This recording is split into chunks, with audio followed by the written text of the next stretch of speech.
السلام علیکم ورحمۃ اللہ تعالیٰ وبرکاتہ۔ آج اس ویڈیو میں ہم لوگ حضرت ہود علیہ السلام کے بارے میں جانیں گے۔ پچھلی ویڈیو میں ہم لوگوں نے حضرت نوح علیہ السلام کے بارے میں جانا تھا۔ اگر آپ نے نہیں دیکھا ہے تو جا کر دیکھ لیجیے۔ تو چلیے شروع کرتے ہیں۔ اعوذ باللہ من الشیطان الرجیم، بسم اللہ الرحمن الرحیم۔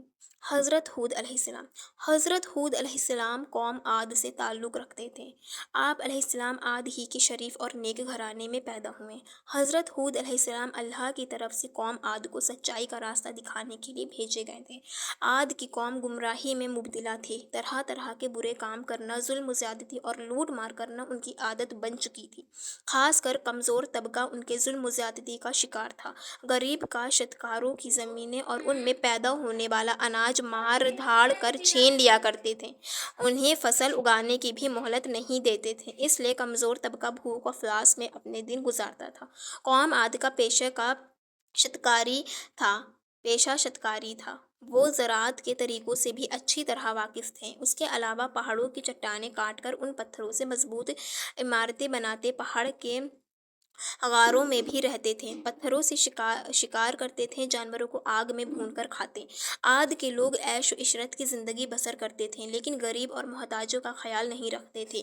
بھوکوں کو کھانا نہیں کھلاتے بلکہ ان کے پاس جو کچھ بھی کھانے کے لیے ہوتا چھین لیتے تھے۔ جو لوگ اللہ کو بھول کر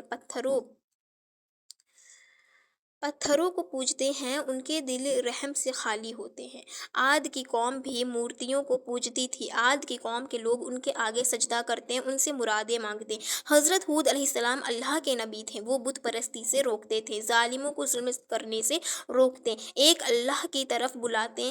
آپ علیہ السلام اپنی قوم سے کہتے، اے قوم، اللہ ہی کی عبادت کرو، اس کے سوا کوئی بھی عبادت کے لائق نہیں۔ وہی ایک ذات ہے جس کی عبادت کرنی چاہیے، جس نے زمین، آسمان، شجر اور حجر کو پیدا کیا۔ اے قوم، تمہیں کیا ہو گیا ہے کہ اللہ کو چھوڑ کر بتوں کو پوج رہے ہو؟ ان بتوں کی پوجا سے تمہیں کچھ حاصل نہیں ہوگا۔ یہ تمہاری سراسر جہالت اور گمراہی ہے۔ بہتر یہی ہے تم ان بتوں سے منہ موڑ لو جنہیں تم نے اپنے ہاتھوں سے بنایا ہے۔ حضرت ہود علیہ السلام نے اپنی قوم کو نصیحت کرتے ہوئے کہا، اللہ تعالیٰ نے تمہیں اور ساری کائنات کو پیدا کیا، زمین میں رزق کا سامان پیدا کیا، تم کھیتی باڑی کرتے ہو، تم زمین سے زیادہ اناج حاصل کرتے ہو، اس کے باوجود تم دوسروں کا اناج چھینتے ہو۔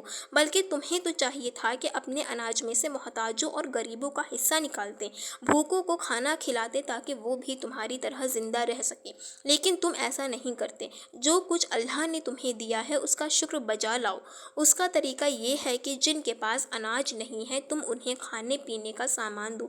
اگر تم ایسا نہیں کرتے تو یہ تمہاری بدبختی کی علامت ہے۔ حضرت ہود علیہ السلام کی نصیحتیں سن کر لوگ جواب دیتے، ہم سے کیا چاہتے ہو؟ ہم جو کچھ کرتے ہیں ہماری اپنی مرضی ہے، ہم اپنی محنت سے اناج پیدا کرتے ہیں، ہم کسی بھوکے کو کیوں کھلائیں؟ ہمارے پاس جتنا اناج ہوگا ہم طاقتور کہلائیں گے۔ ہم وہی کرتے ہیں جو ہمارے باپ دادا کیا کرتے تھے۔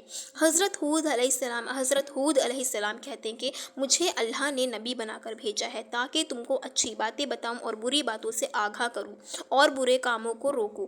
اگر تم صحیح اور سیدھے راستے پر نہیں چلو گے تو اللہ کے عذاب سے نہیں بچ سکتے۔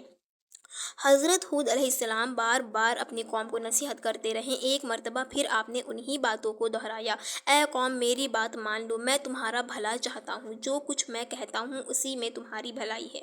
حضرت ہود علیہ السلام نرمی سے سمجھاتے کہ کسی کمزور پر ظلم نہ کرو، کسی کا رزق تنگ نہ کرو۔ انہیں پیار سے سمجھاتے کہ اے قوم، میں تمہارا بھائی ہوں اور دوست ہوں، میں تم سے کچھ نہیں مانگتا، میں جو کچھ کرتا ہوں اس کا صلہ مجھے اللہ دے گا۔ قوم کا شبہ دور کرتے ہوئے کہتے، اے قوم، کیا تم یہ سمجھ رہے ہو کہ مجھ پر ایمان لاؤ گے تو تمہاری کھیتی باڑی برباد ہو جائے گی اور تمہاری عیش و عشرت میں خلل پڑے گا؟ ایسا کبھی نہ سوچو۔ اگر تم بتوں کی پوجا چھوڑ دو اور مجھ پر ایمان لاؤ تو اللہ تعالیٰ تمہارے مال اور اولاد میں برکت دے گا، تمہیں قوت عطا کرے گا۔ آپ علیہ السلام نے اگلے زمانے کی باتیں یاد دلاتے ہوئے کہا، اے قوم، کیا اللہ نے گمراہوں کو ہدایت دینے کے لیے حضرت نوح علیہ السلام کو نبی بنا کر نہیں بھیجا تھا؟ اس قوم نے اللہ کی باتوں کا انکار انکار کیا تو کس طرح اللہ کے عذاب نے انہیں پکڑا تھا۔ پھر تم میرے نبی ہونے کا کیوں انکار کرتے ہو؟ آپ علیہ السلام نے بتوں کے بارے میں فرمایا، یہ بت جسے تم اپنا معبود سمجھتے ہو یہ نہ کسی کے ساتھ بھلائی کر سکتے نہ یہ تمہیں نقصان پہنچا سکتے بلکہ تم خود اپنا نقصان کر رہے ہو۔ آپ علیہ السلام نے انہیں آگاہ کرتے ہوئے کہا، اے قوم، تمہارے جھوٹے معبودوں پر نہ میں ایمان لاؤں گا نہ ان سے ڈروں گا، میرا بھروسہ اللہ پر ہے جو تمہارا اور تمہارا پروردگار ہے۔ قوم عاد کے لوگ برابر نصیحتیں سنتے لیکن کوئی توجہ نہیں دیتے، ایک کان سے سنتے تو دوسرے کان سے اڑا دیتے۔ ایک روز قوم عاد کے لوگوں نے حضرت ہود علیہ السلام سے پوچھا کہ تم بار بار نبی ہونے کا دعویٰ کرتے ہو تو اس کی تمہارے پاس کیا دلیل ہے؟ ہمیں دلیل دکھاؤ، ہم دیکھنا اور سننا چاہتے ہیں، بغیر دلیل دیکھے ہم اپنے معبودوں کو نہیں چھوڑیں گے۔ اور یہ بھی بتاؤ کہ جس عذاب کی بات کر کے ہمیں ڈرا رہے ہو وہ عذاب کب آنے والا ہے؟ حضرت ہود علیہ السلام نے جواب دیا کہ تم مجھ سے سوال کرتے ہو کہ عذاب کب آنے والا ہے، یہ تو اللہ ہی بہتر جانتے ہیں، میں تو صرف اللہ کا پیغام پہنچانے والا ہوں اور آنے والے عذاب سے خبردار کرنے والا ہوں۔ ان تمام کوششوں کے باوجود گمراہ قوم راہ راست پر نہ آئی۔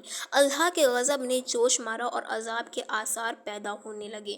بارش نہیں ہوئی، پانی کی بے حد قلت پڑ گئی، خشکی سے زمین چٹکنے لگی، کنویں سوکھنے لگے، کھیتوں میں آبپاشی کے لیے بھی پانی نہیں تھا، درخت پودوں کی ہریالی ماند پڑنے لگی، پھول مرجھانے لگے۔ قوم عاد پانی کے لیے ترس رہی تھی، پانی کا ایک قطرہ بھی میسر نہیں تھا۔ حضرت ہود علیہ السلام نے اپنی قوم سے کہا، اے میری قوم، اپنے رب سے گناہ بخشواؤ اور پھر رجوع کرو تاکہ اللہ بارش برسائے۔ نافرمان لوگوں نے کہا کہ ہم اپنے گناہ نہیں بخشوائیں گے اور تمہیں رسول بھی نہیں مانیں گے۔ لوگ بارش کے لیے ہر وقت آسمان کی طرف دیکھتے رہیں، شاید کہیں سے بادل آ جائے اور بارش برسائیں۔ ایک روز ایسا ہی ہوا، بادل کا ایک ٹکڑا نظر آ گیا، لوگ دیکھ کر خوش ہونے لگے کہ اب بارش ہوگی۔ حضرت ہود علیہ السلام نے فرمایا، جو تم دیکھ رہے ہو یہ برسنے والا بادل نہیں ہے، یہ بادل نہیں بلکہ عذاب کی علامت ہے۔ جس عذاب کی میں خبر دیتا تھا اس کا وقت آ پہنچا ہے، جو کچھ مجھے کہنا تھا وہ کہہ چکا۔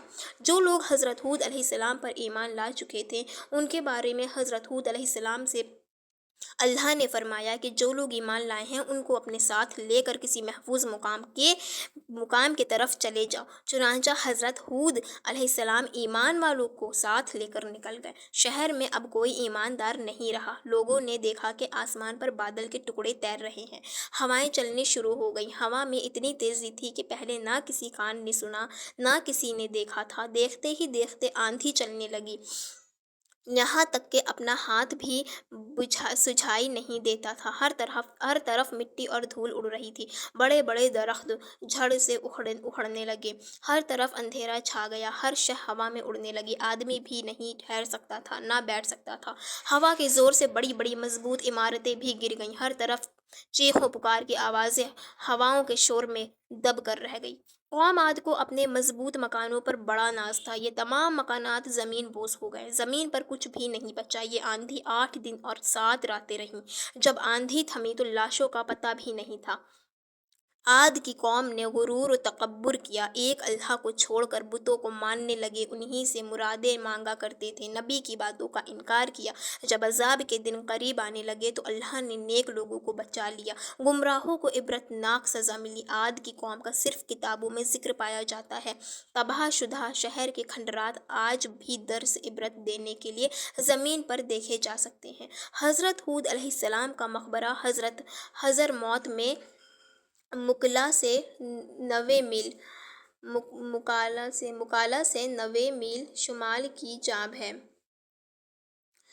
اس کے چاروں طرف کھنڈرات اور کتبے کثرت سے بکھرے پڑے ہیں۔ لوگ ہر سال رجب کے مہینے میں اس مقبرے کی زیارت کرتے ہیں۔ سبحان اللہ۔ آئی ہوپ سو انشاءاللہ تعالیٰ آپ لوگوں کو یہ سمجھ میں آ گیا ہوگا یہ والا قصہ۔ انشاءاللہ تعالیٰ نیکسٹ ویڈیو میں دوسرے نبی کی قصے کے ساتھ ملتے ہیں، اس لیے پلیز چینل سبسکرائب کر دیجیے گا، ویڈیو کو لائک اینڈ شیئر ضرور کر دیجیے گا۔ السلام علیکم ورحمۃ اللہ تعالیٰ وبرکاتہ۔